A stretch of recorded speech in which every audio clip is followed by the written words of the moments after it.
Now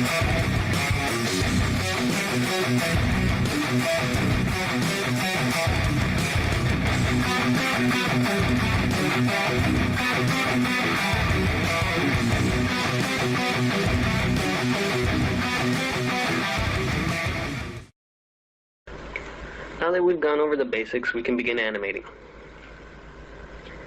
By clicking and dragging with the select tool, we can move our layer around. By holding the shift key, we can have a much more precise movement.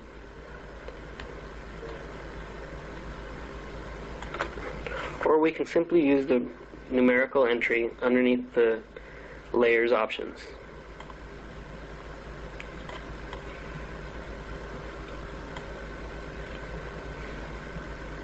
By clicking and dragging on a single square on the layer, we can scale our layer. By holding shift, we can constrain the scaling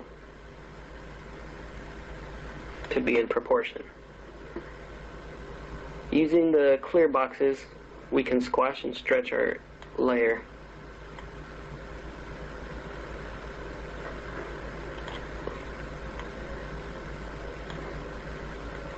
This can also be done from the numerical entry.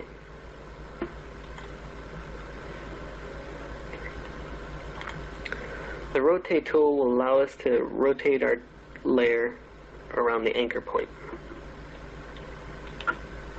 Holding shift will give us an angled rotate.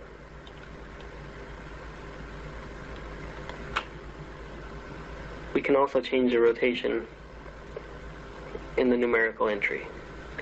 Now let's take a look at the anchor points. When we select the layer in our composition window, we can see that there's a circle with an X through it. This is the anchor point. All the transforms and motions work through the anchor point for each layer. We can also animate the anchor point in the layer options menu under transform. By double clicking the layer, we can see the anchor point in its layer window. And the layer window will appear in the composition window, and we can switch back between the composition and the layer by using these tabs. We can move the anchor point by clicking and dragging in the layer window, and we can see that the anchor point has moved to the same area that it is in the layer window. Okay, I'm going to animate this anchor point so that we can see this. We can also change the anchor point by using the layer info area. You can move it up and down, and left and right. Then we can see in the animation that the anchor point is what is animating the image. Here I have a box that's already been animated, and we can see that the anchor point will follow the motion path.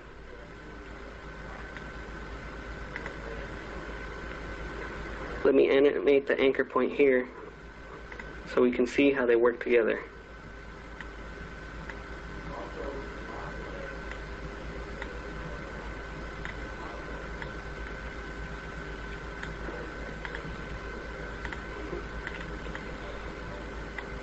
And we can see that the anchor point moves along the image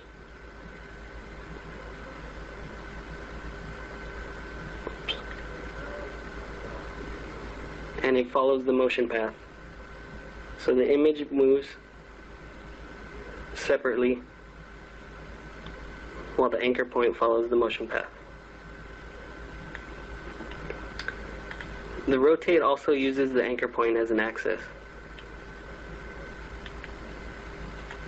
And we can also scale from this point. Now we'll begin looking at the opacity of the layers. In the layer options under the transform options, we can see at the bottom that we have a property for opacity. And opacity is the transparency of the layer. So at 100%, the layer is completely visible, and at 0, the layer is completely transparent. We can use this to create the effect of seeing through the layer, and we can see that the box here is behind that layer. We took a brief look at masks and how they show and hide files.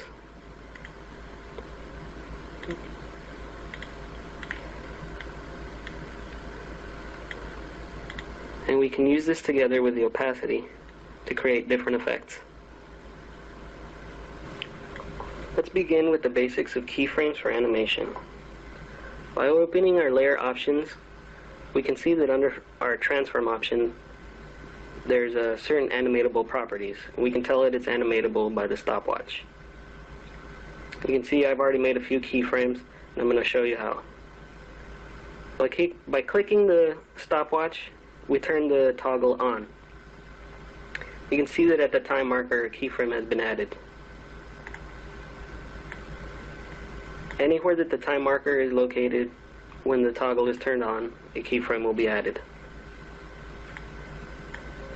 We can add new keyframes by going up to the animation menu and clicking the add keyframe. The keyframe will be added where the time marker is. We can also add other keyframes by using the layer info. We can click and drag on the layer info in order to change our image. We can also click and enter a numerical entry, and the image will change.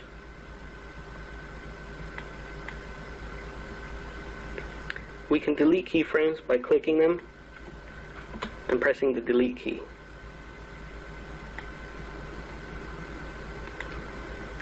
Okay, we can also delete keyframes by turning the toggle off, and all the keyframes will disappear.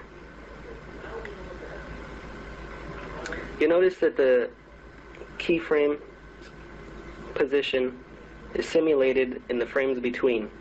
This is called tweening. Multiple keyframes will allow for multiple tweening. We can navigate through the keyframes by using the arrows at the left, and we can tell that we're on a keyframe by the check in the checkbox. We can move the keyframes by clicking and dragging them. And by right-clicking the keyframe, we can bring up a palette for the keyframe properties. Now that we've talked about keyframes, I'm going to show you a little something about motion paths. When we click a layer that has an animation for position, there'll be a line between the keyframes of each position. This is the motion path.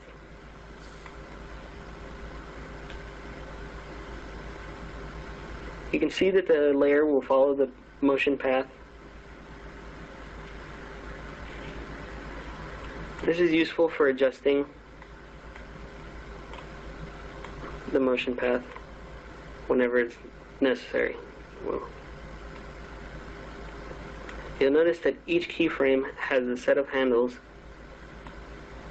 where the motion path can be further manipulated. And each keyframe can be selected along the motion path, and its handles adjusted. You can also delete keyframes from the motion path. Now that we've learned about the motion path, let's take a look at interpolation. Interpolation is the series of dots between keyframes. This determines the speed of the image along the motion path. Here we can see that the dots are closer together, and in this area they're spaced farther apart. In the area where the dots are closer together, the image moves at a moderate rate of speed. In the area where they're farther apart, it moves at a faster rate. We can see the change in speed as I drag the time marker along the bar. We can change the interpolation between keyframes by moving keyframes along the time bar. The keyframes in the composition window stay in their original position, but the interpolation between them changes. The speed of the image also changes because the dots display the area that the anchor point will occupy within the frames between it. So the closer and farther apart the dots are will determine the anchor point's position for each frame.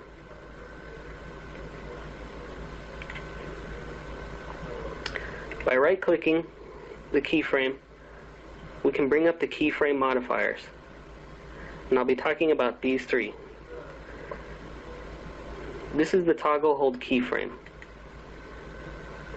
What this does is it removes the interpolation between keyframes. The image will remain at that keyframe until the next keyframe is reached. Okay, I'm going to undo this so that I can show you the other modifiers. In order to undo, we go up to Edit and Undo, or we can press Ctrl Z.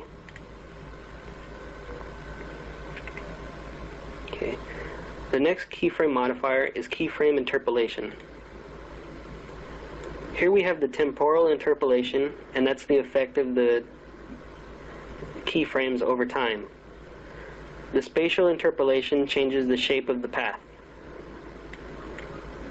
In order to use this type of keyframe modifier, we have to have multiple keyframes selected.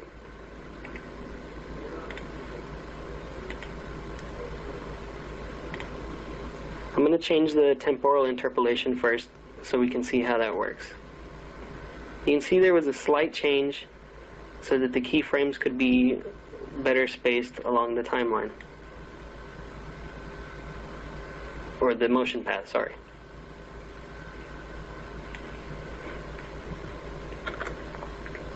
And I've Ctrl Z to undo.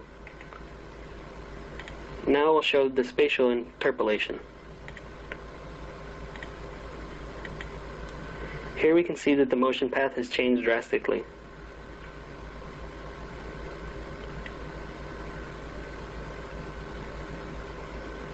Now the motion path, image follows the motion path along its new path.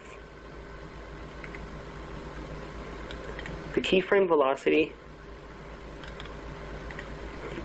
will change the spacing of the interpolation.